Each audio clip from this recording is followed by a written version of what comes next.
since 1951, fall of 51.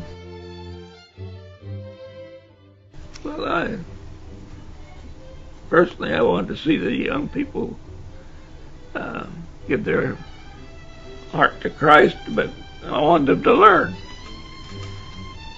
So many seem like through the years, it seems like so many are kids are not willing to work, and I was raised to earn my way one way or another, you know. We wanted them to be able to think for themselves, to be able to know how to get their work done, to love the Lord, and to be a member in God's kingdom one day.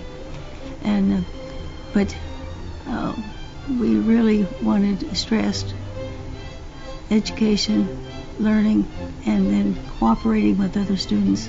There's never a dull moment in teaching. If it gets dull in the classroom, you can always stir up a little trouble. You always stir them up a little bit, get them to thinking, get them to talking, get them to... So, teaching is wonderful, really.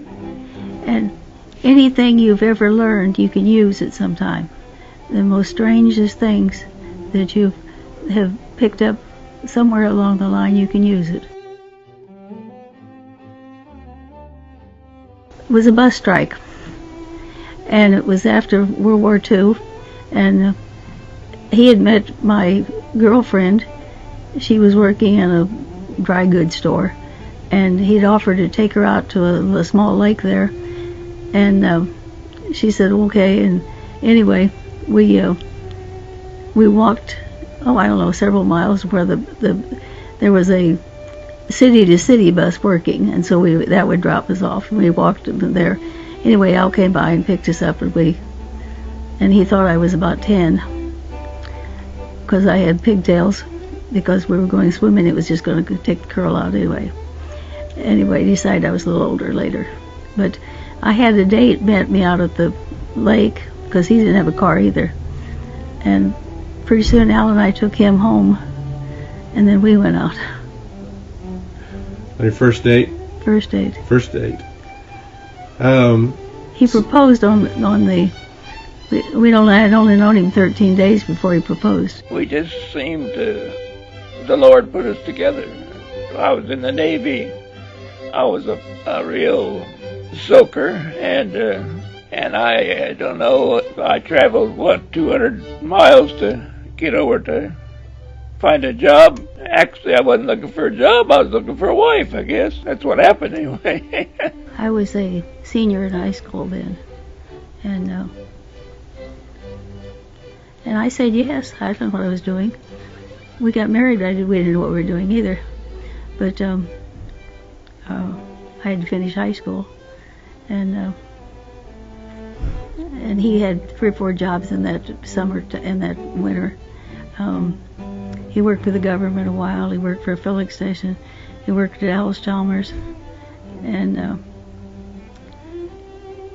Al was the kind of a person that if he got on the job, pretty soon he was foreman. And, it just was natural. My father was the same way, so I understood that. And then we, Elder Schmidt married us, and he told us what a good college union was. We were in Illinois at the time, and so we decided to go back to school. I mean, Alice was going to go back to school. I was going to work and help us get along. We didn't. We had 2 babies instead. And his first check from the conference was $43 a week, so you can see it was not much. Then I went to little schools. I had to learn how to behave and learn how to handle a situation. I mean, I was just a raw character, and those little schools, their parents and so forth, the contact and so on, it shaped me up, made a better Christian out of me. He never heard an Adventist till he met I me. didn't. He said, "Are you going to church with me tomorrow?" And I said, "Well, girl, this is Friday." Yeah, I had no idea what Seventh-day Adventists were, but I liked it. The Lord worked on me, and here I am. Mine is a love of history, because of that I've taught that, and a love of Bible, and I think that I've turned out a lot of good history, social studies, physical science students, and I think Al's case, he's taken a lot of boys that were pains and turned them into men. That's his legacy. He's taken boys that no one else saw any good in them at all, and he's turned out fine men with them.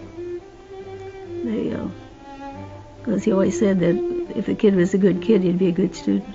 I hope a love of Christ. I hope I've helped at least some of them to learn how to work and face life. That's the main thing.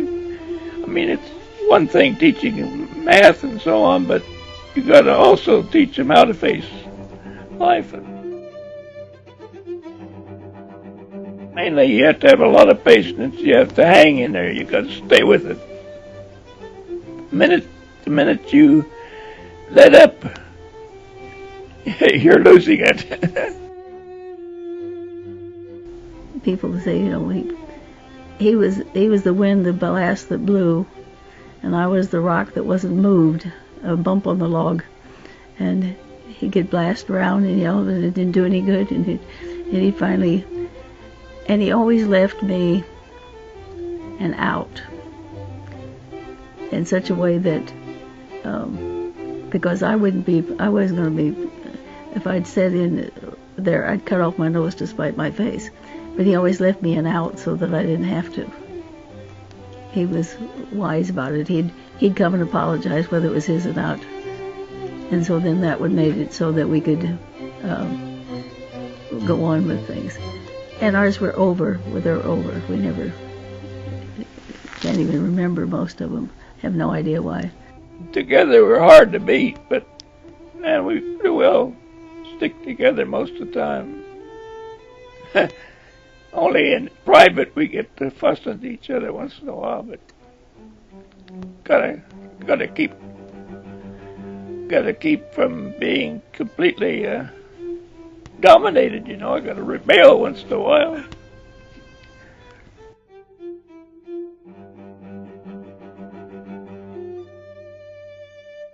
I want to hear you help me be here.